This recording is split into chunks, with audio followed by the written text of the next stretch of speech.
Hello, Wendy Rodrigue here. I am visiting with you from the Museum of New Art in Portsmouth, New Hampshire, also called Mona, for their Rodrigue exhibition, George Rodrigue, Painting for Myself.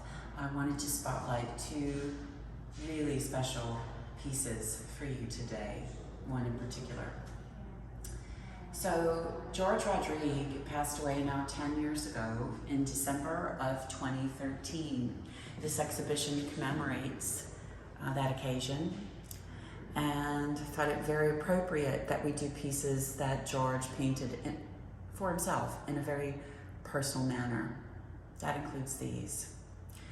In 2013, George's cancer went into remission. He was first diagnosed in May of 2012.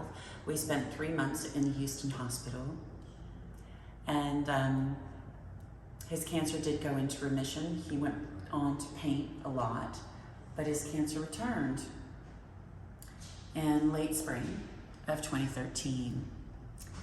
At one point during this journey, George became too weak because of the treatments and because of his illness to go up and down the stairs in our home.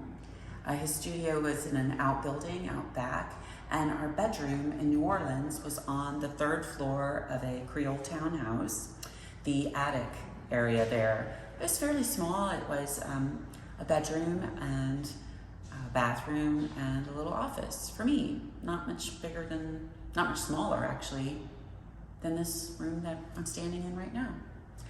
And so what happened was, when George became too weak to go up and down those stairs, we put a little painting nook for him in that office. And one night, in the middle of the night, I awoke and he was not in bed.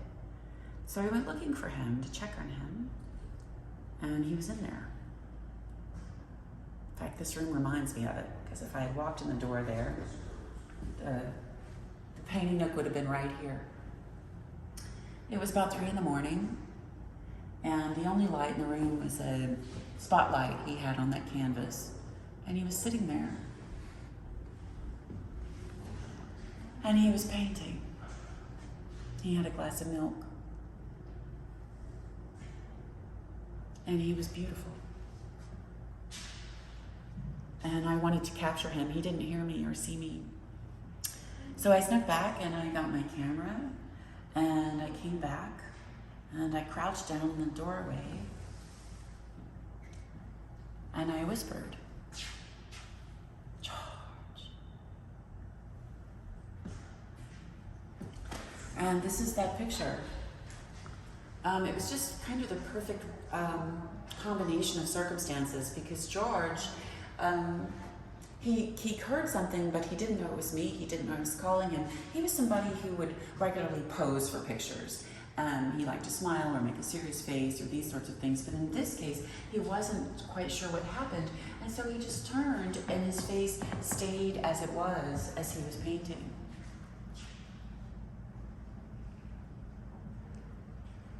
Soon after, George became too weak then to even sit, oftentimes, there at the easel and work. And so when that happened, he would lie in bed and he would make art on his laptop, similar to what he did as a child with polio, when he would make little figures with clay. But this time, he's making art on his laptop, digital art. And he took that photograph and he cut out his image, just like he cut out the Cajuns, right? And he made a collage of it. He made a photo collage. Now, very interesting, because George did print this prior to his death. And he printed a companion piece that he also designed called Wendy prior to his death. He worked on this one the same time. You can see the blue dog here. But in both cases, the pieces were small, the printings. And after George passed away, when I wanted to go into schools, I wanted an image to unveil within schools so that they would know not just what George looked like, but what he looked like to himself. And to my surprise, on George's laptop, he had left a folder that said Wendy to do. And there's amazing things in there, including these pieces, with instructions that they should be very large. And this is the first time we've done that. We printed them on metal. Thought George would appreciate that, Dibond metal. If you look at the imagery itself, George, of course, became the Blue Dog Man. So he is still with me, yeah? And in his piece, George's last self-portrait, he's obviously trying to tell us something. I think in my piece, he's trying to tell me something. I think in his piece, he's trying to tell the world something, everyone something. Remember, he wanted these large. The printer told me the file is so good, this could be a billboard on the interstate. He wanted you to see it. I ask children all the time to tell me what they see. I'll tell you some of what they've shared with me. So as we all know, the dog, right, speaks to us through its eyes. The eyes are the soul of the dog.